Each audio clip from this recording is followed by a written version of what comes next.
नमस्कार दोस्तों, आज हम लोग इलेक्ट्रोस्टैटिक्स के छठे भाग को पढ़ेंगे। जैसे पूर्व में आपको ज्ञात है कि हमने इलेक्ट्रोस्टैटिक्स के 5 भाग को आपको पढ़ा चुका है। आज हम लोग छठे भाग को पढ़ेंगे और पिछले दिनों हम लोग चार्ज के इंपॉर्टेंट पॉइंट को डिस्कस कर रहे थे, यानी चार्ज के प्रॉपर्टी को पढ़ रहे थे।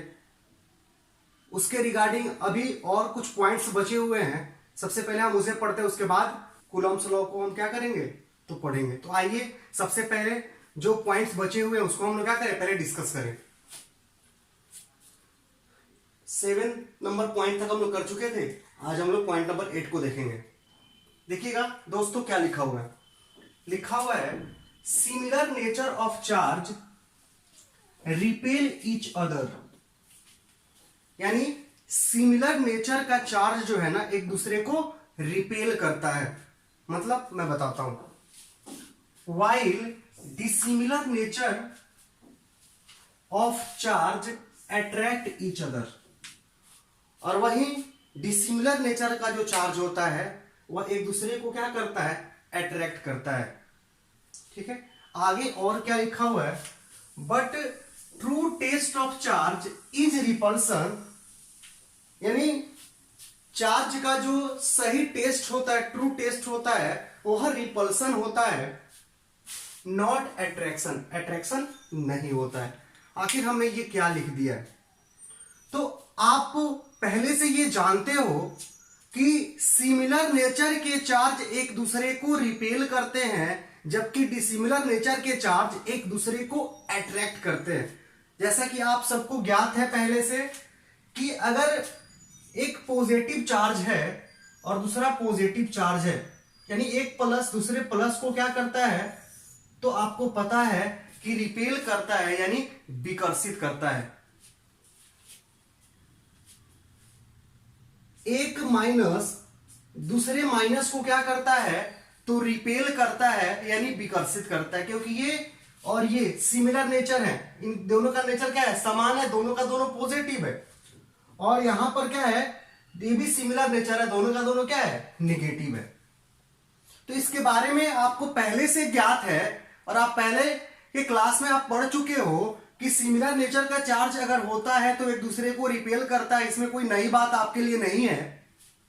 और वहीं जबकि डिसिमिलर नेचर का चार्ज, यानी एक प्लस दूसरा माइनस, एक माइनस दूसरा प्लस, ये हुआ क्या, डिसिमिलर नेचर का चार्ज, यानी असमान प्रकृति के आवेश क्या करते हैं, एक दूसरे को तो अट्रैक्ट करते हैं, यानी क्या करते हैं, आकर्षित करते हैं। यानी सिमिलर नेचर के चार्ज एक दूसरे को रिपेल करते हैं, जबकि डिसिमिलर नेचर के चार्ज एक दूसरे को अट्रैक्ट करते हैं। उसको हिंदी में कहिएगा तो क्या कह सकते हैं कि समान प्रकृति के आवेश एक दूसरे को विकर्षित करते हैं, जबकि असमान प्रकृति के आवेश एक दूसरे को आकर्षित करते हैं। और ये जो बात अभी मैंने बोला आप पहले से इसको जानते हो। तो अर्थात आपको ये जो पॉइंट अभी लिखवाया गया है कि similar nature of charge repel each other, यानी समान प्रकृति का आवेश, समान नेचर का जो चार्ज होता है वह एक दूसरे को रिपेल करता है। तो इसमें कोई नई बात आपके लिए नहीं है। While dissimilar nature of charge attract each other, जबकि असमान नेचर के चार्ज, डिसिमिलर नेचर के चार्ज जो होते हैं वह एक दूसरे को क्या करते हैं, अट्रैक्ट करते हैं। और ये भी आप पहले से जानते हो, ठीक है ना, क्योंकि सिमिलर के बीच में रिपल्सन और डिसिमिलर के बीच क्या होता है, अट्रैक्शन होता है। तो यहां तक जो मैंने लिखा है इसमें कोई आपके लिए नई बात नहीं है। अब आगे क्या लिखा है हमने, तो आइए इसको भी समझते हैं। तो लिखा है but true test of charge is repulsion, यानी चार्ज का जो सही टेस्ट होता है, ट्रू टेस्ट होता है, वह क्या होता है, रिपल्सन होता है। यानी चार्ज को जांचने का जो सही टेस्ट है वो किसके द्वारा हम चार्ज को सही तरीका से जांच सकते हैं, रिपल्सन के द्वारा, नॉट अट्रैक्शन, अट्रैक्शन के द्वारा नहीं। इसका मतलब क्या है, तो देखिएगा,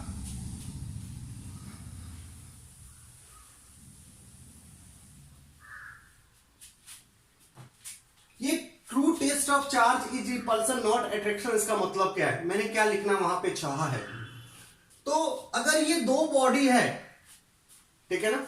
हमने दो बॉडी, एक बॉडी ए को बॉडी बी को लिया है। कोई आपसे कहता है कि ये दोनों बॉडी जो है एक दूसरे को रिपेल करते हैं, यानी एक दूसरे को रिपेल करते हैं, यानी एक दूसरे को विकर्षित करते हैं, तो बताइए ये दोनों बॉडी किस नेचर के होंगे, अर्थात इन दोनों पे किस नेचर का चार्ज होगा। तो आपको पता है कि दो बॉडी एक दूसरे को अगर रिपेल करता है, इसका मतलब है कि दोनों बॉडी पर क्या होगा, सिमिलर नेचर का चार्ज होगा। यानी अगर प्लस इस पे प्लस है तो इस पे भी प्लस होना चाहिए, और इस पे माइनस है तो इस पे भी क्या होना चाहिए, माइनस होना चाहिए। तो क्या होगा, एक दूसरे को ही रिपेल करेगा। तो आप इसके बारे में क्या कमेंट करोगे कि ये दोनों बॉडी किस नेचर का है। तो आप यहां लिख सकते हो both are similar in nature, यानी दोनों का दोनों क्या होगा, आपको नेचर में क्या होगा, तो सिमिलर होगा, यानी समान होगा, यानी समान नेचर का होगा। ठीक है। अब वही बात कोई आपसे कहे कि बॉडी, एक बॉडी ए है एक बॉडी बी है, और ये दोनों एक दूसरे को रिपेल नहीं बल्कि अट्रैक्ट कर रहे हैं, एक दूसरे को अट्रैक्ट कर रहे हैं, या एक दूसरे को अट्रैक्ट कर रहे हैं यहां पर। तो एक बॉडी दूसरे बॉडी को अगर अट्रैक्ट कर रहा है, तो बताइए इन दोनों बॉडी का नेचर क्या होगा। तो आप जान रहे हो कि अट्रैक्शन अगर होगा तो एक प्लस और एक माइनस, अभी तो मैंने बताया है और पहले से आप जानते हो, या ये माइनस हो और ए प्लस हो, यानी एक माइनस और एक प्लस होगा तो बॉडी एक दूसरे को अट्रैक्ट करेगा। तो आप इन दोनों बॉडी के बारे में क्या कमेंट कर सकते हो कि ये दोनों बॉडी क्या है, तो डिसिमिलर नेचर का चार्ज है, यानी डिसिमिलर नेचर का है, यानी दोनों बॉडी पे जो चार्ज है वो डिसिमिलर नेचर का है, अर्थात ये डिसिमिलर नेचर की क्या है, दोनों बॉडी है, क्योंकि ये दोनों एक दूसरे को क्या कर रहे हैं, अट्रैक्ट कर रहे हैं। तो लेकिन हमने जो पॉइंट लिखा है, इसका मतलब क्या, ट्रू टेस्ट ऑफ चार्ज की रिपल्सन, यानी रिपल्सन के द्वारा हम चार्ज को सही तरीका से जांच सकते हैं, बता सकते हैं कि ये किस नेचर के हैं, यानी दोनों प्लस और दोनों माइनस है। लेकिन जब अट्रैक्शन हो, तो अट्रैक्शन में तो आप बताया हो कि डिसिमिलर नेचर होगा। लेकिन एक बात मैं आपको और बता दूं कि कभी कभी एक ऐसा संयोग बनता है जहां पर अगर ये बॉडी प्लस है और ये भी बॉडी क्या है, प्लस नेचर का है, तो ये दोनों एक दूसरे को क्या कर सकता है, अट्रैक्ट कर सकता है। तो डिसिमिलर नेचर के चार्ज होंगे तो उनके बीच अट्रैक्शन होगा। लेकिन मैंने अभी क्या बोल दिया कि कभी कभी अगर दोनों का दोनों प्लस भी होता है तो उनके बीच अट्रैक्शन देखने को मिल जाता है। कभी कभी दोनों का दोनों माइनस भी होता है तो इनके बीच अट्रैक्शन देखने को मिल जाता है। तो आप सोचोगे कि ये दोनों का दोनों अगर प्लस है तो ये सिमिलर नेचर का है, और सिमिलर नेचर के बीच हमेशा रिपल्सन होता है, यहां अट्रैक्शन की बात कैसे हो सकती है, कैसे दो सिमिलर नेचर के बॉडी एक दूसरे को अट्रैक्ट कर सकते हैं। यहां भी सिमिलर नेचर नेगेटिव और नेगेटिव, अट्रैक्शन यहां थोड़ी होगा, इनके बीच तो रिपल्सन होगा, हम तो यही जानते हैं। लेकिन मैं क्या बोल रहा हूं कि अगर दो बॉडी एक दूसरे को अट्रैक्ट कर रहा है तो ये जरूरी नहीं है कि दोनों बॉडी डिसिमिलर नेचर का हो, वह सिमिलर नेचर का भी हो सकता है। अब ये क्या हो गया जी, क्या मैंने बोल दिया? तो मैं जो बोला हूं ये मैं इसको साबित कर दूंगा, इसको आपको सिद्ध करके दिखाऊंगा आगे, एग्जांपल के थ्रू मैं इसको प्रूफ कर दूंगा कि देखो ऐसा हो सकता है। कहोगे कि सर मैंने पूर्व से तो ऐसा कुछ नहीं पढ़ा है, हमने तो पहले से ये पढ़ा है कि अगर सिमिलर नेचर के चार्ज है तो एक दूसरे को हमेशा वो रिपेल करेंगे, जबकि डिसिमिलर नेचर चार्ज है तो हमेशा एक दूसरे को क्या करेंगे, अट्रैक्ट करेंगे। लेकिन तो आप आज बोल रहे हो कि सिमिलर नेचर के चार्ज एक दूसरे को क्या कर सकते हैं, अट्रैक्ट कर सकते हैं। हाँ, एग्जाम्पल के थ्रू मैं इसको समझाता हूं कि डिसिमिलर नेचर के चार्ज एक दूसरे को अट्रैक्ट करते हैं, लेकिन सिमिलर नेचर के चार्ज भी क्या कर सकते हैं, दूसरे को अट्रैक्ट कर सकते हैं। क्यों कर सकते हैं मैं आपको आगे बताता हूं, ठीक है ना। यहां अगर बॉडी एक दूसरे को अट्रैक्ट कर रहा है तो हम इस अट्रैक्शन की वजह से, इनके बीच अट्रैक्शन की वजह से हम इन पे चार्ज का सही टेस्ट नहीं कर पाएंगे। अब ये नहीं बता पाएंगे कि इन पर सच में आवेश किस नेचर के होंगे, चार्ज किस नेचर के होंगे। अट्रैक्शन होगा तो पहले से जानते थे, अट्रैक्शन होगा तो क्या होगा, डिसिमिलर होगा। लेकिन नहीं दोस्तों, कभी कभी सिमिलर के केस में भी क्या हो जाता है, दो बॉडी के बीच में क्या होता है, अट्रैक्शन देखने को मिलता है। इसीलिए हमने बोला है कि रिपल्सन जो है ना वह ट्रू टेस्ट है किसी भी चार्ज का, जबकि अट्रैक्शन ट्रू टेस्ट नहीं है, क्योंकि इसमें तो कंफर्म है कि रिपल्सन तो सिमिलर नेचर के दोनों होंगे, लेकिन अट्रैक्शन होगा तो सिमिलर होंगे कि डिसिमिलर होंगे, कंफर्म नहीं है। इसलिए लिखे हैं कि चार्ज का सही टेस्ट जो होता है ना वो रिपल्सन द्वारा होता है, अट्रैक्शन द्वारा नहीं होता है। तो यहां पर मैं क्या लिखूंगा, both are may be similar और डिसिमिलर इन नेचर, यानी दोनों जो है ना वह नेचर में सिमिलर भी हो सकते हैं और डिसिमिलर भी हो सकते हैं, तो उनके बीच अट्रैक्शन देखने को मिल सकता है। तो रही बात कि कैसे अटैक करेगा एक दूसरे को, ये तो आपको इसमें कोई कंफ्यूजन नहीं है। हाँ, थोड़ा सा इसमें कंफ्यूजन आ रहा है कि सिमिलर नेचर के चार्ज एक दूसरे को कैसे अट्रैक्ट करते हैं। आइए इसको हम देखते हैं।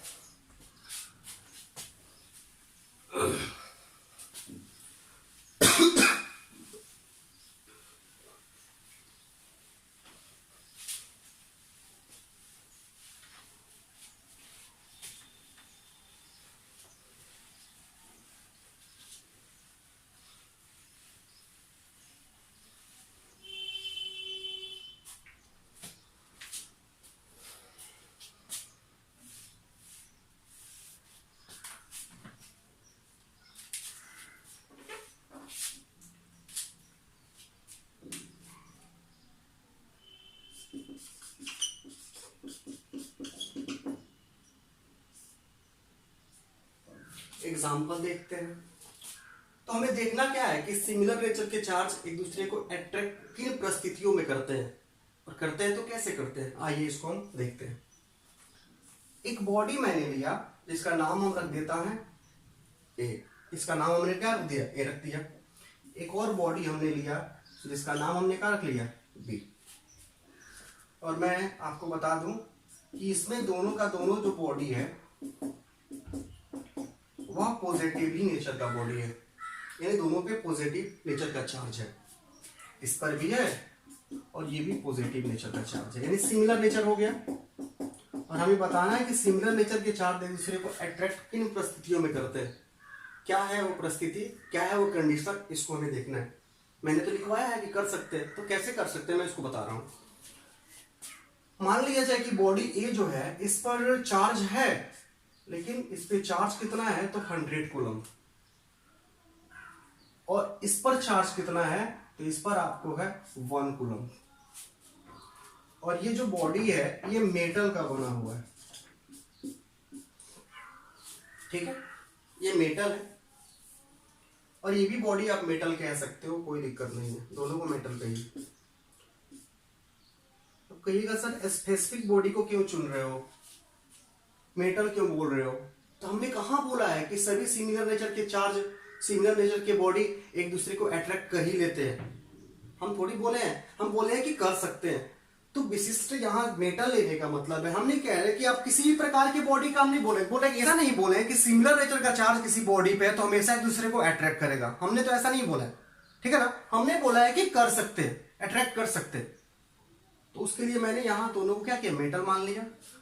और इस पे पॉजिटिव चार्ज, इस पे पॉजिटिव चार्ज, इस पे जो मैंने चार्ज की वैल्यू मानी है वो 100 कूलम, और इस पे कितना तो 1 कूलम, ठीक है। अब क्या होगा, तो इस बॉडी पे आपको 100 कूलम, इस पर क्या है आपको 1 कूलम चार्ज है। पूर्व में मैंने आपको पढ़ाया था कि किसी भी बॉडी को हम कैसे चार्ज कर सकते हैं। पहले की क्लास में आपको मैंने बताया कि आपको मैंने बताया कि कोई भी बॉडी 3 मेथड के थ्रू क्या होता है, चार्ज होता है। एक फ्रिक्शन मेथड, एक कंडक्शन मेथड, एक इंडक्शन मेथड, ठीक है ना। इंडक्शन मेथड यानी प्रेरण विधि, जिसमें आपको मैंने क्या बताया था कि अगर कोई चार्जिंग बॉडी को हम किसी न्यूट्रल बॉडी के पास, चार्जिंग बॉडी है, एक न्यूट्रल बॉडी के पास हम लाते हैं न्यूट्रल बॉडी के पास लाते हैं तो क्या हो जाता है, ये चार्जिंग बॉडी, इसके नेगेटिव पॉजिटिव चार्ज है इसके ऊपर, चार्जिंग बॉडी के ऊपर, तो उसको नेगेटिव की कमी है, तो क्या करता है वो इस बॉडी के नेगेटिव को अपनी तरफ अट्रैक्ट करता है, जबकि पॉजिटिव को वो क्या करता है, रिपेल करता है। यानी पॉजिटिव से उसका मतलब नहीं होता है, पॉजिटिव के साथ जो नेगेटिव था उसको क्या करता है, वो अट्रैक्ट कर देता है, क्योंकि ये पॉजिटिव नेगेटिव को अट्रैक्ट तो करता है लेकिन पॉजिटिव को क्या करता है, रिपेल करता है। तो पॉजिटिव जहां पर है वहीं पे है, ये नेगेटिव कहां आ गया, इधर चला गया। तो इस बॉडी पे दो नेचर के चार्ज हो जाते हैं दो साइड में, इधर नेगेटिवली चार्ज, इधर पॉजिटिवली चार्ज, क्योंकि पहले से बॉडी क्या था, न्यूट्रल था। इस प्रोसेस को हम क्या कहते हैं, तो इंडक्शन मेथड। किसी बॉडी को कैसे, जो इंडक्शन मेथड में कोई बॉडी से कैसे चार्ज होता है, इस तरह होता है कि चार्जिंग बॉडी किसी न्यूट्रल के करीब लाते हैं तो उसके एक फेस पे नेगेटिव चार्ज, दूसरे फेस पर क्या होता है, पॉजिटिव चार्ज अपीयर हो जाता है, ठीक है ना। तो ये चार्जिंग का कौन सा मेथड है, इंडक्शन मेथड है, ठीक है। तो मैं इंडक्शन मेथड को यहाँ इंट्रोड्यूस करना चाहता हूँ इस एग्जांपल में, क्योंकि मैंने आपको पढ़ाया है, और जो भी लोग इंडक्शन मेथड को नहीं पढ़े हैं तो आप प्लीज पीछे की क्लास को पढ़िए। मैं तो आपसे कहूंगा कि जो लोग भी आज का क्लास ज्वाइन किए, पीछे क्लास नहीं पढ़े, तो प्लीज आप सबसे पहले मेरे पहले के क्लास को पढ़िए, उसके बाद इस क्लास को देन समझिए, आपको सब समझ में आएगा, ठीक है ना। तो सबसे पहले पीछे क्लास आप लोग बढ़िया से पढ़ के रखो, ठीक है ना। अब ऐसा नहीं कि हम आगे क्लास करते जा रहे और पीछे आप लोग पढ़े, अगर पढ़ भी लिए तो उसको भूलते जा रहे, तो आपको बता रहा है ना, ये समझ में नहीं आएगा। अगर सच में फिजिक्स आपको पढ़ना है तो दोस्तों पीछे का जो भी क्लास है उसको क्लियर करके रखिए और आगे क्लास को पढ़िए। हम आपसे वादा करते हैं कि फिजिक्स आपको समझ में आएगा तो आएगा, ना का सवाल ही नहीं होता है, समझ में आ रहा ना। तो पीछे क्लास आपको होना चाहिए।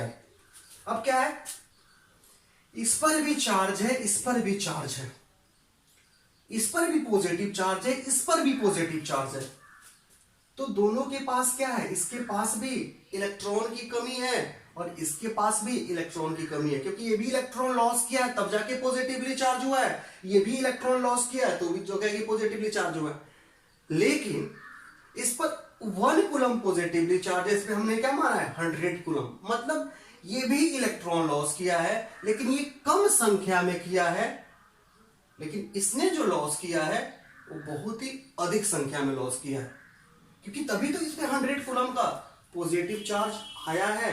तो ये काफी ज्यादा इलेक्ट्रॉन लूज किया है, ठीक है ना। तो इसको भी इलेक्ट्रॉन चाहिए, इसको भी चाहिए, लेकिन सबसे ज्यादा इलेक्ट्रॉन को किसी को जरूरत है, तो आप भी सोच सकते हो कि इसको है, ठीक है ना। तो सबसे ज्यादा इलेक्ट्रॉन को इसको जरूरत है, क्योंकि इस पे 100 कूलम का पॉजिटिव चार्ज है, तो उसको नेगेटिव चार्ज चाहिए, तो इसको भी चाहिए।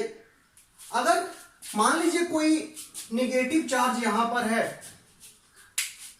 तो ये भी पॉजिटिव इस नेगेटिव को पाना चाहेगा, ये भी पॉजिटिव इस नेगेटिव को पाना चाहेगा, लेकिन कौन पाएगा, तो ये पाएगा, क्योंकि इसमें ज्यादा पॉजिटिव चार्ज है, तो वो नेगेटिव पे फोर्स लगाएगा, ये भी फोर्स लगाएगा, लेकिन इनका फोर्स इनके तुलना में जो होगा वो क्या होगा, इनका फोर्स इनके तुलना में आप देख सकते हो कि ज्यादा होगा, क्योंकि ज्यादा पॉजिटिव चार्ज है, तो ये नेगेटिव को कौन अट्रैक्ट कर लेगा, तो ये बॉडी अट्रैक्ट कर लेगा, ओके। ये नहीं कर पाएगा, ठीक है ना। तो इस तरह से ये नेगेटिव चार्ज जो है इसको मिल जाएगा। तो इसको इलेक्ट्रॉन की कमी है, इसको भी कमी, लेकिन इसको ज्यादा कमी है, इसको बहुत ही कम नीड है इसके तुलना में। तो क्या होगा, क्या इस पॉजिटिव को नेगेटिव मिलने का कहीं चांस है, आसपास में कोई नेगेटिव चार्ज आपको दिख रहा है, तो आपको ये नहीं दिख रहा है, तो क्या करेगा ये, अब ये पॉजिटिव इसका जो है इनकी नेगेटिव पर नजर डालेगा, तो कहेगा सर ये पॉजिटिव है तो इनमें नेगेटिव कहां है, तो ये एक्सेस है पॉजिटिव, इसका मतलब नहीं है कि इसमें नेगेटिव नहीं है, इसमें नेगेटिव है, जितना पॉजिटिव है उतना ही क्या है, नेगेटिव है। ये जो है पॉजिटिव वो पॉजिटिव है जिसका नेगेटिव यहां से जा चुका है, ठीक है ना। तो यहां पर इसके अलावा भी नेगेटिव है, क्या अपने पॉजिटिव के साथ क्या है, वो पेयर में है, ठीक है ना। तो इसके अंदर भी वैसा ही है, इसके अंदर भी इसके अलावा भी पॉजिटिव और नेगेटिव चार्ज है, लेकिन अब इसके निगेटिव को ये क्या अपने तरफ अट्रैक्ट कर सकता है? तो करेगा, लेकिन ये पॉजिटिव जो है इसके ऊपर फोर्स लगाएगा और ये पॉजिटिव मिलके इसके ऊपर फोर्स लगाएगा। तो आपको भी पता है इनका फोर्स इस पे ज्यादा होगा, तो ये अपने इलेक्ट्रॉन को कहीं जाने नहीं देगा, बल्कि क्या करेगा, इनके इलेक्ट्रॉन पर ये नजर डालेगा, ये पॉजिटिव चार्ज, और इसके इलेक्ट्रॉन को अपने तरफ खींचना चाहेगा। तो ये जब इससे इलेक्ट्रॉन ये निकलना शुरू होगा, निकलने का प्रयास करेगा, तो ये भी पॉजिटिव चार्ज अपने नेगेटिव को क्या करेगा, पकड़ करके रखेगा कि तुम यहां से ना जाओ। लेकिन इसके द्वारा जो फोर्स इस पर लगाया जाएगा और इसके द्वारा जो इस पे फोर्स लगाया जाएगा, आपको पता है कि फोर्स किसका ज्यादा होगा, इसका ज्यादा होगा, इसके द्वारा लगाया जाना ज्यादा होगा। इस वजह से इसको क्या करेगा, वो खींचना शुरू करेगा। इसके तत्पश्चात क्या होगा, आइए समझते हैं।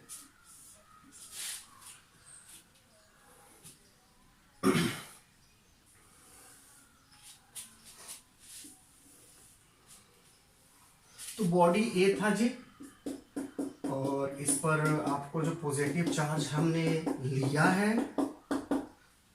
वो क्या है, 100 कूलम है, जबकि इस पे पॉजिटिव चार्ज मैंने 1 कूलम लिया था। तो क्या होगा, तो इधर से नेगेटिव निकल के आएगा इधर, तो ये पॉजिटिव और नेगेटिव जीरो हो जाएगा। लेकिन ये जब निकल के आएगा यहां से, तो ये तो जीरो हो जाएगा, ये पॉजिटिव आपको एक्स्ट्रा हो जाएगा। ये निकल के आएगा तो ये जीरो हो जाएगा, ये निकल के आएगा तो ये जीरो हो जाएगा। धीरे धीरे पॉजिटिव इधर शिफ्ट करेगा, नेगेटिव आकर क्या होगा, जीरो कर देगा। ठीक है ना, तो ये था, तो क्या होगा जी, धीरे धीरे नेगेटिव निकल के आएगा और इधर के पॉजिटिव को क्या करेगा, वो जीरो करेगा, और इधर पॉजिटिव बढ़ता जाएगा और भी निगेटिव आएगा, जो आपको यहां पर मैं दिखा रहा हूं, और इधर पॉजिटिव क्या होगा, आपको मैं दिखा रहा हूं। ऐसा नहीं कि पॉजिटिव बाहर जाकर के निकल के जाएगा, बस ये दिखाने का तरीका है कि चलो इस तरह पॉजिटिव को हम क्या करते हैं, इधर के पॉजिटिव का नेगेटिव इधर आ चुका है, इतना आया है कि इधर के पॉजिटिव को भी वो जीरो किया है और उसके एक्स्ट्रा भी यहां पर नेगेटिव ये अपीयर है। ठीक है, तो ये नेगेटिव, और इधर हमने क्या किया, इधर से नेगेटिव निकल के आया, इधर पहले पॉजिटिव जो था उसको जीरो किया, उसके अलावा फिर निकल के आया, क्योंकि ये फोर्स ज्यादा लगा रहा था उधर से, तो इसका इलेक्ट्रॉन यहां तक आ चुका है। अब इलेक्ट्रॉन कहिएगा क्या इसमें निकल के चला आएगा, तो नहीं, यहां से यहां तक आने का इसके पास कोई जरिया नहीं है, समझे। यहां पर तो आएगा, ये इसको यहां तक तो खींच लेगा, लेकिन यहां से इधर नहीं खींच सकता। अगर हम इसमें कोई कंडक्टिंग वायर जोड़ दे, तो कंडक्शन मेथड आप पढ़े होंगे कि इलेक्ट्रॉन क्या होगा, इसमें चला आएगा, लेकिन यहाँ वायर तो हमने नहीं जोड़ा है ना, इसको हम रब्ड कर रहे हैं, वहीं पर रखे हुए। हाँ, इलेक्ट्रॉन इधर तो आ जाएगा, प्रोटॉन उसका इधर बच जाएगा, लेकिन ये इसमें से निकल के इसमें नहीं जा पाता है, आपको मैंने पहले बता चुका है। ठीक है ना, तो ये बॉडी आपका क्या है, ये। अब रही बात कि इस पे नेगेटिव चार्ज जो आया, इसकी वैल्यू कितनी होगी, और ये जो पॉजिटिव चार्ज इधर है, इसकी वैल्यू कितनी होगी। तो दोस्तों आप याद कीजिए, इंडक्शन मेथड में कोई बॉडी जो है उस पर नेगेटिव चार्ज जो अपीयर होता है, उसके वैल्यू को हम कैसे आपको निकालने के लिए बताए थे। तो आपको पता है, उसके लिए मैंने एक फॉर्मूला लिखा था, small Q is equal to capital Q into 1 - 1/k। ये स्मॉल क्यू क्या था, तो जो नेगेटिव चार्ज अपीयर था उसकी वैल्यू थी। ठीक है ना, नेगेटिव चार्ज की वैल्यू, और वो पॉजिटिव क्यू जो, सॉरी आपको कैपिटल क्यू जो है वो क्या था, आपको चार्जिंग बॉडी पे चार्ज था। ठीक है ना, तो स्मॉल क्यू जो चार्ज इंड्यूस होगा, प्रेरित होगा किसी बॉडी पे, वो स्मॉल क्यू था, और कैपिटल क्यू क्या था, जो चार्जिंग बॉडी चार्ज इंड्यूस कर रहा है अदर बॉडी के ऊपर, उस पर चार्ज की क्या थी, वैल्यू थी, यानी ये कैपिटल क्यू है। ठीक है ना, अब यहां से स्मॉल क्यू की वैल्यू अगर फाइंड आउट करते हैं, तो कैपिटल क्यू कितना है, तो रखिए पहले 100 कूलम, 1 - 1/k।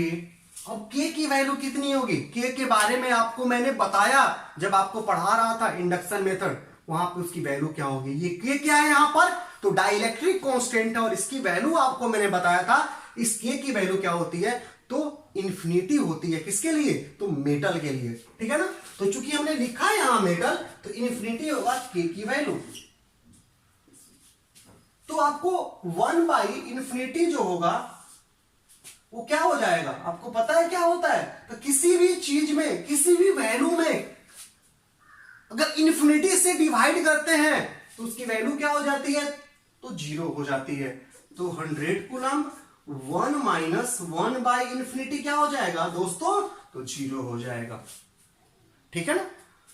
और यहां से आपको 100 कूलम 1 माइनस 0 क्या होगा? 1 होगा, मल्टीप्लाइड बाई 1 यानी 100 कूलम। यानी आप यहां क्या देख पा रहे हो कि इसमें जो Q की जो वैल्यू अपीयर हुई है उसकी वैल्यू कितनी होगी? तो 100 कूलम। तो अब बात होगा कि ये पॉजिटिव चार्ज जो इस पे अपीयर हुआ है इसकी वैल्यू क्या होगी। तो यहां पर आप, हमने कैपिटल Q माना था तो ये कैपिटल Q है, और स्मॉल q की वैल्यू हमने क्या किया, अभी आपके सामने निकाला, ये भी कितना है? तो 100 कूलम है। अब रही बात कि इस पे पॉजिटिव चार्ज इस साइड कितना होगा। ठीक है, तो इस पे पॉजिटिव चार्ज जो होगा वह देखिएगा -100, इसका पॉजिटिव 100 और पहले से 1 था तो क्या होगा? 101 कूलम। ठीक है ना? क्या हो जाएगा जी? 101 कूलम। 101 कूलम कहां से आया? तो इस निगेटिव जो 100 है इसका 100 पॉजिटिव, क्योंकि उसको छोड़ के वहां से आया है, और पहले से पॉजिटिव कितने थे? 1, तो क्या हो जाएगा? 101 कूलम। तब यहां पर कौन सी परिस्थिति उत्पन्न होगी फ्रेंड्स? तो यहां पर परिस्थिति उत्पन्न होगी, देखिएगा, अब इनके बीच दो नेचर, ये दोनों बॉडी के बीच दो नेचर का फोर्स एक्ट करेगा। कौन कौन से नेचर का? एक अट्रैक्शन का और एक रिपल्सन का। इनके और इनके बीच जो फोर्स लगेगा वह होगा अट्रैक्शन का, जबकि इनके और इनके बीच जो फोर्स होगा वो रिपल्सन का, क्योंकि यहां पॉजिटिव यहां निगेटिव, पॉजिटिव निगेटिव के बीच अट्रैक्शन, और पॉजिटिव पॉजिटिव के बीच क्या दोस्त होगा? रिपल्सन। यहां दो नेचर के फोर्स इनमें एक्ट करना शुरू कर दिए। एक, इसको हम F1 बोल रहे हैं, ये क्या है? अट्रैक्शन नेचर का है, और इनके बीच का डिस्टेंस हम मान लेते हैं कि R1 है, जबकि इनके बीच जो फोर्स काम करेगा वह रिपल्सन होगा, और उसको हम F2 मानते हैं, और इनके बीच का डिस्टेंस हम क्या मान रहे हैं? तो R2 मान रहे हैं। और यहां आप क्या देख रहे हो? चूंकि R2 is very very greater than क्या है, या कह सकते हो कि हेयर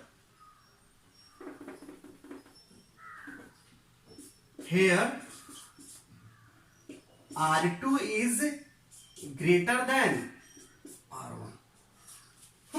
समझ सकते हो, ये डिस्टेंस इससे तो बड़ा ही है ना यार। ओके, तो इतना आपको मैंने बता दिया कि दो बॉडी के बीच दो नेचर का फोर्स काम करेगा। अब ये देखना है कि इन दोनों फोर्स में कौन सा फोर्स एक दूसरे को, कौन किसको लीड करेगा, हमको ये देखना है।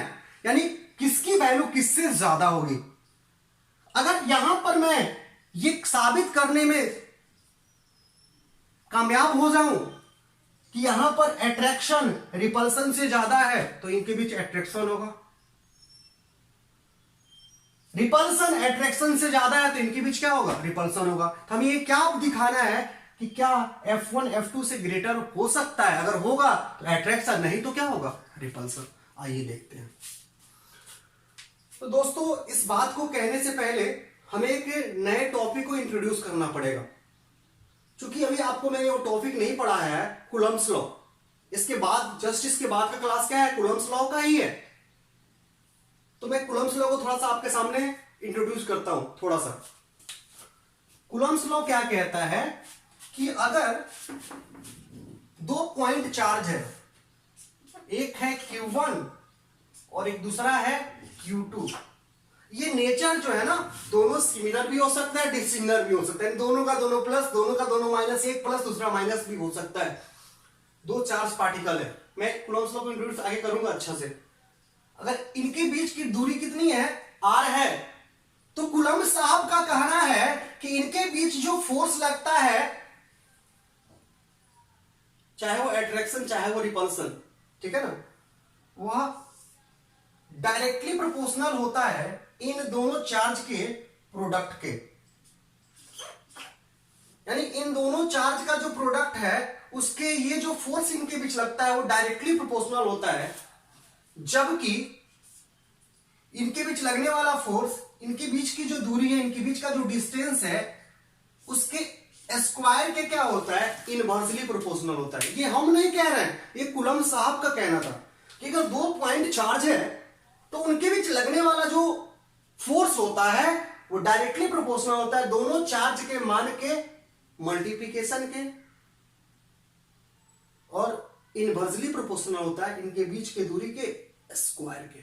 यानी कह सकते हैं कि इनके बीच लगने वाला जो बल होता है वो समानुपाती होता है Q1 और Q2 के गुणनफल के, जबकि व्युत्क्रमानुपाती होता है यहां पर, ठीक है ना, इनके बीच की दूरी के स्क्वायर के, ठीक है ना। तो यहां पर ये कह सकते हैं कि F अनुपातिक है Q1 और Q2 के मल्टीप्लिकेशन के, जबकि इनके बीच के डिस्टेंस के क्या है, वर्ग के क्या है, दूरी के क्या है, आपको व्युत्क्रमानुपाती है। डायरेक्टली प्रोपोर्शनल इनवर्स रिलेशन का मतलब क्या होता है, इनके बीच जो रिलेशन है ना, इनके बीच वो डायरेक्ट है, मतलब इनमें से किसी की वैल्यू अगर बढ़ती है तो इनका मल्टीप्लिकेशन बढ़ेगा, और जब अगर ये बढ़ेगा तो ये फोर्स की वैल्यू भी क्या होगी, बढ़ेगी। यानी ऊपर वाला जो वैल्यू है, ऊपर वाला जो डाटा है, इसकी वैल्यू को क्या करेगा, इंक्रीज करेगा, और बढ़ता है तो बढ़ाएगा, घटता है तो क्या होगा, घटाएगा। मतलब इसके चेंज होने से ये चेंज होगा डायरेक्टली, अगर ये बढ़ेगा तो बढ़ेगा, घटेगा तो क्या होगा, घटेगा। लेकिन इनके साथ क्या है, इनवर्स रिलेशन है, अगर ये बढ़ता है तो ये घटेंगे, और ये घटेंगे तो क्या होगा, ये बढ़ेगा। समझ में आ रहा है? तो आइए देखते हैं। तो दो इनके बीच अब लगने वाले फोर्स को हम दो आधार पे तुलना करेंगे, एक चार्ज के मल्टीप्लिकेशन के आधार पे और दूसरा बीच के डिस्टेंस के आधार पे। तो आइए पहले देखते हैं चार्ज के मल्टीप्लिकेशन को। इनके बीच जो फोर्स F1 लग रहा है, इनके लिए चार्ज का मल्टीप्लिकेशन क्या है, तो 100 इंटू 100, जबकि इनके लिए चार्ज का मल्टीप्लिकेशन क्या है, 100 इंटू 101। तो इसकी वैल्यू अगर आप निकालते हो तो क्या होगा, ठीक है, कूलम्ब स्क्वायर हो जाएगा, उसमें कोई दिक्कत नहीं है, सी मल्टीप्लिकेशन स्क्वायर हो जाएगा। और यहां पे क्या होगा दोस्तों, ठीक है। तो यहां थोड़ा सा आपको अंतर दिख रहा है कि इनके बीच क्या है, 100 का अंतर है, ठीक है ना।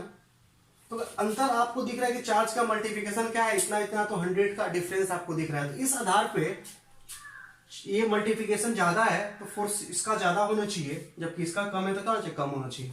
लेकिन थोड़ा सा और आपको क्लियरिफाई करता हूं, मैं मान लेता हूं यार कि इसमें जो चार्ज की वैल्यू पॉजिटिव नेचर की चार्ज है, लेकिन इसमें जो चार्ज की वैल्यू है वो है 0.01 कूलम्ब। कहिएगा तो ये कौन बसी बात हुई सर, कभी आपने कुछ रखा कभी आपने कुछ रखा। दोस्त हम नहीं कह रहे हैं कि नेचर उसकी वैल्यू क्या होगी, मैटर नहीं, हमको मैटर है कि ये पॉजिटिव रहना चाहिए। चार्ज की वैल्यू इसमें कितनी है वो मैटर नहीं करता है, क्योंकि हम चार्ज की वैल्यू के आधार पे नहीं बोल रहे हैं कि सिमिलर नेचर के चार्ज एक दूसरे को अट्रैक्ट कर सकते हैं। तो चार्ज की वैल्यू कुछ भी हो, हम उसको मैटर नहीं है, हमको ये देखना है क्या सिमिलर नेचर के चार्ज दूसरे को अट्रैक्ट कर सकते हैं, ठीक है ना। तो सिमिलर नेचर तो रखा हमने, पॉजिटिव इसको इसको पॉजिटिव, वैल्यू क्या उससे क्या तुमको लेना है भाई। मैं थोड़ा सा और क्लियर करने के लिए आपको थोड़ा सा वैल्यू कम किया हूं।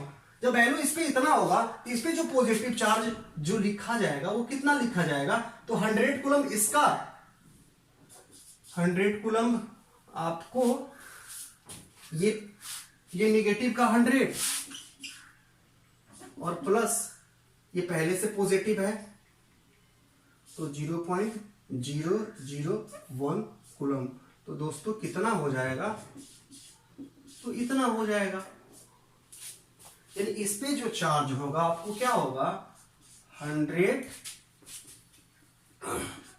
दोनों को, इसका 100 पॉजिटिव और पहले से इतना है, इसको दोनों को हम क्या कर रहे हैं, ऐड कर रहे हैं, ठीक है ना। तो इन दोनों को मल्टीप्लाई किए तो ये हुआ, अब इन दोनों को मल्टीप्लाई करते देखते हैं क्या होता है। तो आइए दोस्तों देखते हैं।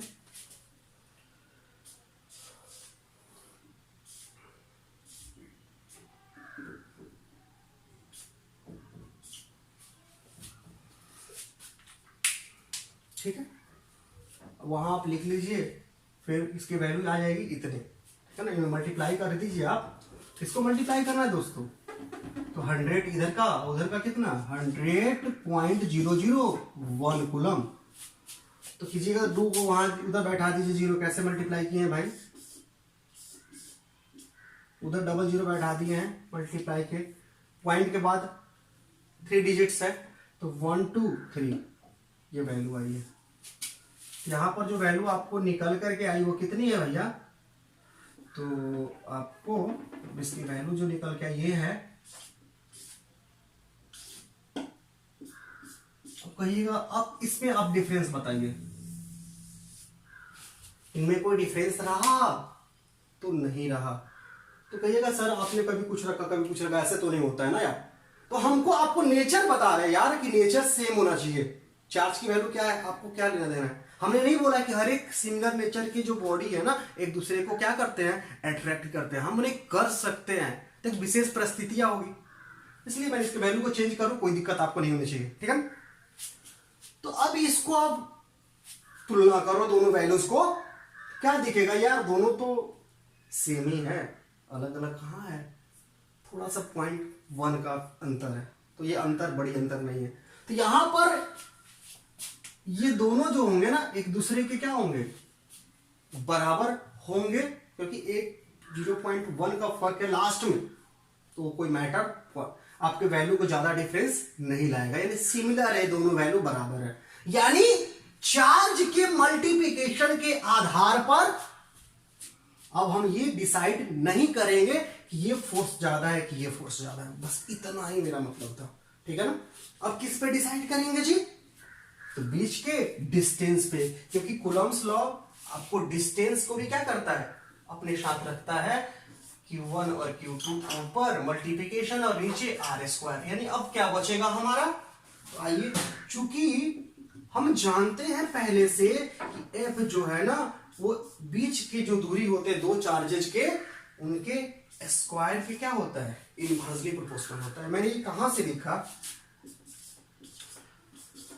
बाई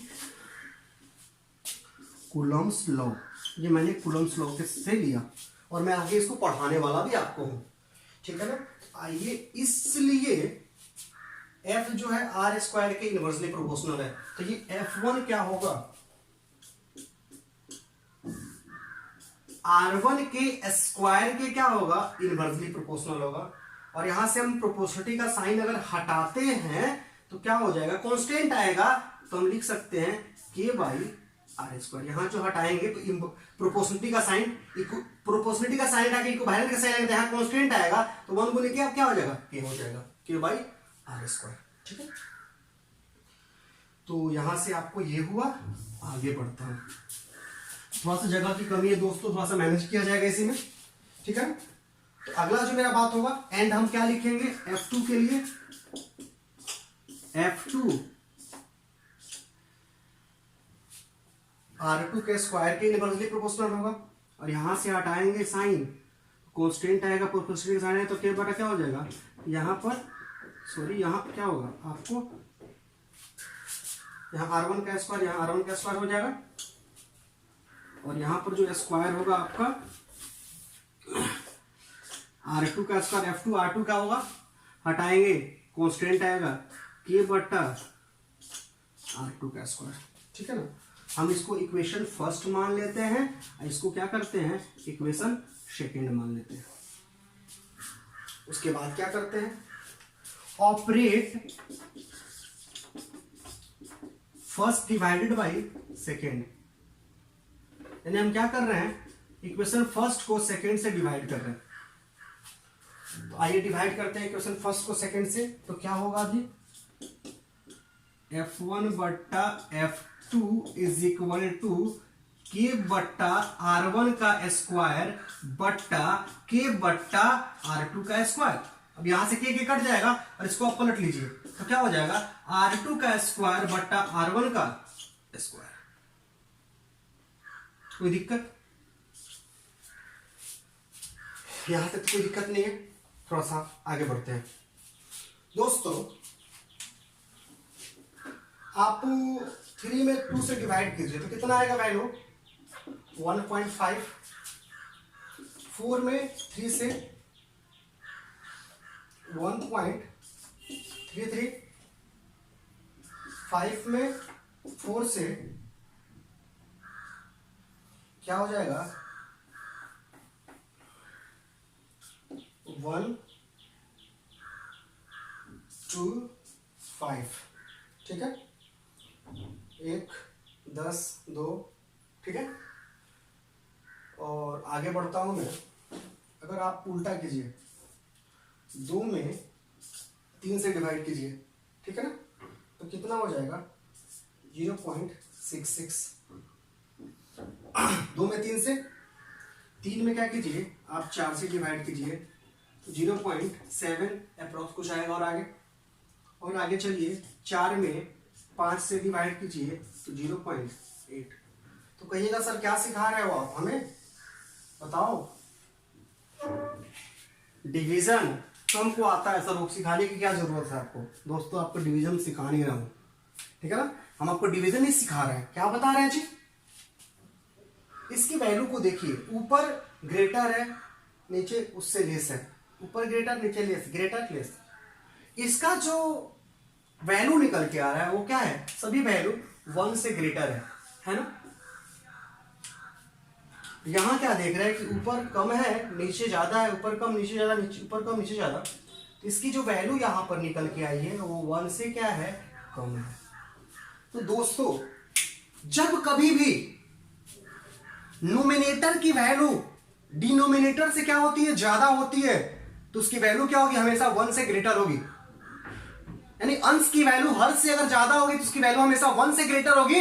अब वहीं उसकी उल्टी डिनोमिनेटर की वैल्यू अगर नोमिनेटर से क्या होती है, अगर ज्यादा होती है तो उसकी वैल्यू क्या होगी, 1 से कम होगी। यानी हर की वैल्यू अंश से ज्यादा होगी, उसका वैल्यू क्या होगा, हमेशा 1 से कम आएगा।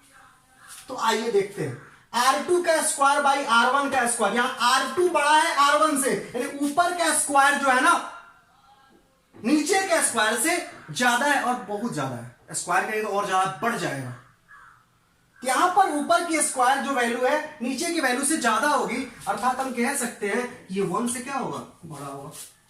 क्योंकि जब कभी भी कोई भी वैल्यू ऊपर की वैल्यू नीचे की वैल्यू से बड़ी होगी तो उसकी वैल्यू हमेशा क्या होगी, 1 से ग्रेटर आएगी। इसका मतलब क्या होगा, ये इनके बराबर है और ये जब 1 से बड़ा है तो ये भी क्या होगा, F1 बटा F2 जो होगा, F1 बटा F2 जो होगा वो बड़ा होगा किससे, 1 से।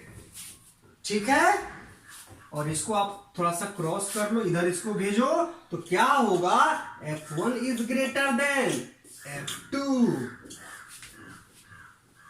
यहां पर क्या साबित हुआ कि F1 जो है वो बड़ा है किससे, F2 से। यानी ये जो अट्रैक्शन का फोर्स है वो रिपल्सन के फोर्स से ज्यादा है। इसका मतलब क्या है कि ये दोनों बॉडी एक दूसरे को क्या करेगा, अट्रैक्ट करेगा। सिमिलर नेचर के चार्ज के बीच अट्रैक्शन, समान नेचर के बीच भी अट्रैक्शन हो सकता है। अब वो डिपेंड करता है इस पे चार्ज के वैल्यू के ऊपर, ठीक है ना। तो यहां पर आपको क्या दिखाई दिया कि सिमिलर नेचर में भी अट्रैक्शन हो सकता है। हम नहीं कह रहे कि हमेशा होगा, हर एक सिमिलर बॉडी के बीच अट्रैक्शन होगा। कहीं भी हो गया दोस्तों तो इसको मानिएगा ना कि इसको इग्नोर कर दीजिएगा। एक मैं छोटा सा एग्जांपल आपको देता हूं थोड़ा सा, ठीक है ना। आप समाज में हम इंसान अपने आप को कितने नेचर में डिवाइड किए हुए, मूलतः मुख्य रूप से इंसान की हमने 2 श्रेणियां बनाई है, एक स्त्री और एक पुरुष, ठीक है ना। स्त्री का जो नेचर है वही पुरुष का नेचर है। क्या दोनों नेचर सेम है, उनके दोनों के नेचर सेम है? तो आप कहोगे सर दोनों का नेचर तो डिफरेंट है। मतलब नेचर वाइज अगर थोड़ा सा उसमें अंतर देखा जाए तो दोनों जो नेचर सेम नहीं है। अगर सेम होते तो सबका से पुरुष ही होता है, एक ही तरह होते सब कोई ना। दोनों के नेचर में डिफरेंस है। तो आपने ये तो सुना है और आपने ये देखा है कि डिसिमिलर नेचर के बीच अट्रैक्शन, यानी उनका पास आना। मतलब आपने सुना है, आपने देखा है कि समाज में स्त्री और पुरुष की शादियां होती है एक दूसरे के साथ, सुना है आपने? ये सिमिलर नेचर है कि डिसिमिलर है? तो डिसिमिलर है। तो डिसिमिलर नेचर है तो इनके बीच इनकी शादियां हुई। शादियां होने का मतलब एक दूसरे के पास आना, अट्रैक्शन होना, तभी तो एक दूसरे के हो गए, शादी के बंधन में बंध गए। ठीक है, यानी एक नेगेटिव एक पॉजिटिव मान सकते हो आप नेचर वाइज, इनके बीच अट्रैक्शन हुआ। ठीक है, क्या आपने अपने आसपास में देखा है कि पॉजिटिव और पॉजिटिव की शादी, यानी लड़का और लड़का की शादी, लड़की और लड़की की शादी, यानी सिमिलर नेचर है, क्या इनके भी शादियां आपने देखा है? तो आपने हो सकता है नहीं देखा है, लेकिन क्या ये सर्वात्मिक मतलब यूनिवर्सल ट्रूथ है कि लड़का और लड़का एक दूसरे को करीब नहीं आ सकता है, लड़की और लड़की एक दूसरे के करीब नहीं आ सकती है? यूनिवर्सल ट्रूथ नहीं है। अभी आपका कानून भी इसकी इजाजत दे चुका है कि अगर दो सिमिलर नेचर की बॉडी एक दूसरे के साथ रहना चाहते हैं, शादियां रचाना चाहते हैं, तो रह सकते हैं। एक लड़की और लड़की सिमिलर नेचर के अगर एक दूसरे के साथ अगर वो खुश है तो रह सकते हैं, उनको कानूनी मान्यता भी मिल गई है। हम ये उदाहरण नहीं दे रहे समाज को, मतलब कि हम बता रहे हैं कि ऐसा दोस्तों संभव तो हर एक जगह नहीं है, लेकिन एक जगह भी अगर ऐसा हो जाए तो अपवाद तो होगा ही ना यार। तो प्लस और माइनस के बीच अट्रैक्शन होता है, लड़की और लड़के की भी शादियां होती है, ये कोई नई बात नहीं है। लेकिन क्या लड़के और लड़के एक दूसरे के करीब यानी शादी कर सकते हैं क्या? तो आपके कंट्री में ये उदाहरण नहीं देखने को मिल सकता है, लेकिन आप बाहर के कंट्री में जाइए, ऐसा भी होता है। तो मैं नहीं कह रहा हूं कि ये सही चीज है, मैं आपको टीचिंग करने की हैसियत से मैं एक आपको एग्जाम्पल दे रहा हूं दोस्तों, कि आपको समझ में आ जाए, बस इतना ही। इससे ज्यादा मेरा इस एग्जाम्पल से कोई लेना देना नहीं है। ठीक है, ये हो सकता है। पहले हम लोग सोचते हैं कि नहीं, मतलब कहीं भी 1% में भी एक्सेप्शन आ गया यार, थोड़ा सा हमें अपने जो कथन है पहले से सोच के रखे हो ना, मेंटलिटी हमें आपको क्या करना पड़ेगा, चेंज करना पड़ेगा। ओके, ठीक है दोस्तों, तो आपको मैंने बताया यहां पर कि सिमिलर नेचर के बीच क्या होता है, तो रिपल्सन होता है, डिसिमिलर नेचर अट्रैक्शन होता है। लेकिन रिपल्सन जो होता है उस चार्ज का सही टेस्ट होता है, जबकि अट्रैक्शन जो है ना चार्ज का सही टेस्ट नहीं होता है। ठीक है ना, और मैंने उसको आपको दिखा भी दिया कि अगर दो बॉडी अगर थे, अगर एक दूसरे को रिपेल कर रहे हैं, इसका मतलब सिमिलर नेचर पे अट्रैक्ट कर रहे हैं, तो सिमिलर भी हो सकते हैं और डिसिमिलर भी हो सकते हैं। तो फिर एक बात आएगी कि सर जो हमने पहले पढ़ के रखा था उसका क्या? हमने तो पढ़ा था कि प्लस और प्लस हमेशा एक दूसरे को क्या करते हैं, तो रिपेल करते हैं, माइनस और माइनस का दूसरे को हमेशा रिपेल करते हैं, प्लस और माइनस अट्रैक्ट करते हैं। और आज आपने कुछ और थोड़ा सा बता दिया, या आपने बता दिया कि प्लस और प्लस भी क्या एक दूसरे को अट्रैक्ट कर सकते हैं, माइनस माइनस एक दूसरे को अट्रैक्ट कर सकते हैं। तो क्या पहले जो मैंने पढ़ा था वो गलत था? तो दोस्तों नहीं, आपने जो पहले पढ़ा था वो भी सही था, और आज मैंने जो पढ़ा भी सही है। फिर दिक्कत कहां पे है, तो मैं बताता हूं। आपने जो पहले पढ़ा था, क्या पढ़ा था कि सिमिलर नेचर के चार्ज एक दूसरे को क्या करते हैं, हमेशा रिपेल करते हैं, जबकि डिसिमिलर नेचर के चार्ज हमेशा एक दूसरे को अट्रैक्ट करते हैं। लेकिन ये हमेशा वाली बात जो थी वो कहां पर सही थी, किस जगह पे सही थी, उसे हमें जानना है। ठीक है ना, तो पहले आपको जो भी पढ़ाया गया हमारे गुरुजी लोग के द्वारा, अपने गुरुजी लोग के द्वारा, तब तक वो भी सही था वहां पे। लेकिन थोड़ा सा आगे हमने बढ़ा तो देखा कि ऐसा भी हो सकता है। ठीक है ना, तो मैं इसको पॉइंट नंबर 9 के रूप में लिखता हूं कि in case of point charge similar nature of charge, similar nature of charge always repel each other.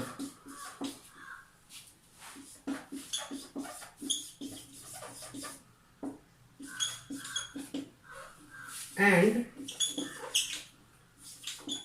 dissimilar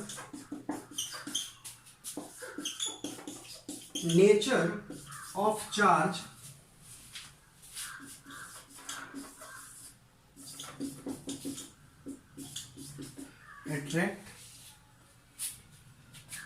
always attract each other.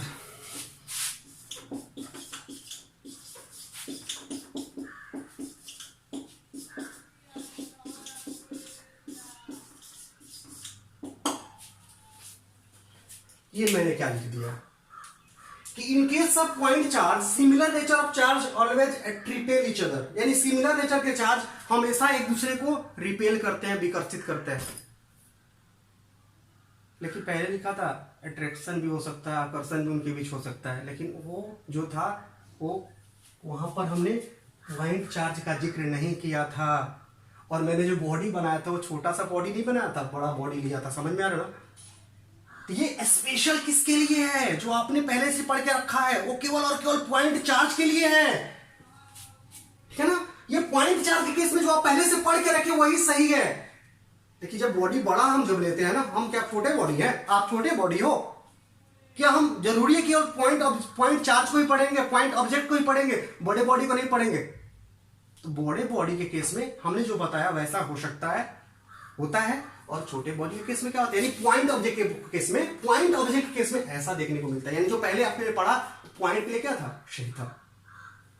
In case of point charge similar nature of charge always repel each other, हमेशा एक दूसरे को विकर्षित ही करेंगे।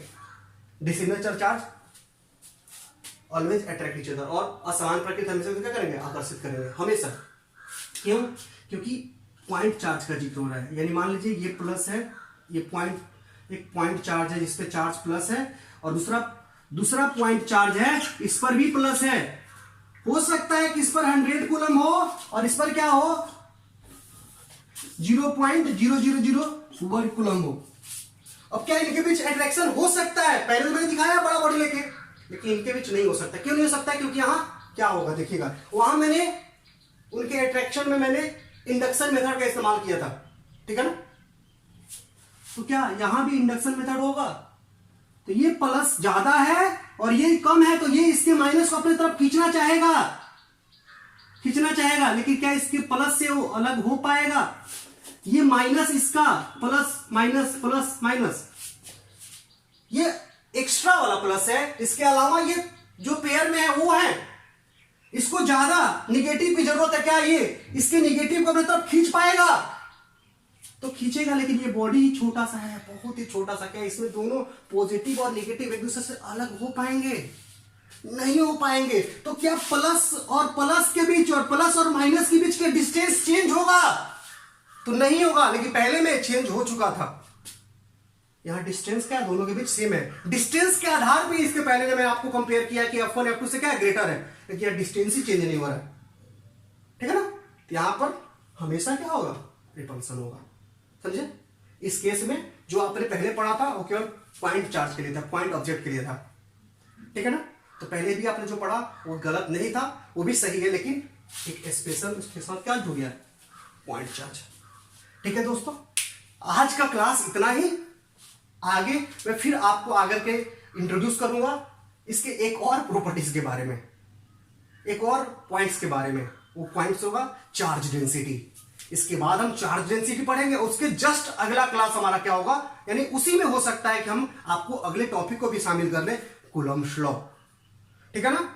अभी तक का class दोस्तों आपसे रिक्वेस्ट है कि अगर आप क्लास कंटिन्यू कर रहे हो तो आपसे बस रिक्वेस्ट है कि यार उसको थोड़ा सा बढ़िया से पढ़ के रखो। अगर आप पीछे का क्लास क्लियर रखोगे तो मैं वादा करता हूं कि फिजिक्स का कोई ऐसा टॉपिक नहीं है जो आपको समझ में नहीं आएगा। ठीक है ना? आप उसको अच्छे से पढ़िए। अगर दिक्कत हो भी रही है थोड़ा बहुत तो वीडियो को बार बार क्या कीजिए, उसको बैक करके देखिए, बार बार उसको रिपीट कीजिए, वीडियो को उसको देखिए, उसमें समझ में आएगा आपको। अगर फिर भी समझ में नहीं आता है तो कमेंट बॉक्स में लिखिए और हमें बताइए। और आप सब कोई चैनल सब्सक्राइब कर लिए हैं और अपने दोस्तों को भी सब्सक्राइब करने के लिए प्रेरित करें, और बेल आइकन को दोस्तों आप दबाना ना भूलें।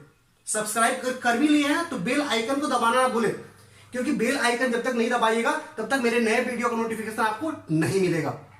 तो अगर नया वीडियो आपको देखते रहना है कंटिन्यूअसली, अभी तो अल्टरनेट वीडियो आपको आ रहा है एक दिन के अंतराल पे, और वैसे ही अभी आगे भी आएगा। तो आप अपने बेल आइकन को, आपने जो सब्सक्राइब करिएगा तो बेल आइकन का एक ऑप्शन आएगा, आप बेल आइकन को क्या कीजिए, दबा दीजिए। तो क्या होगा, आपको जब भी कोई भी मेरा नया वीडियो आएगा वो आपको एक नोटिफिकेशन उसका मिल जाएगा कि मैंने आपको वीडियो क्या कर दिया, नया पोस्ट कर दिया है। ओके, और ऐसे आप अल्टरनेट वीडियो हमारा देख सकते हैं। ठीक है, तो आज के लिए इतना ही दोस्तों।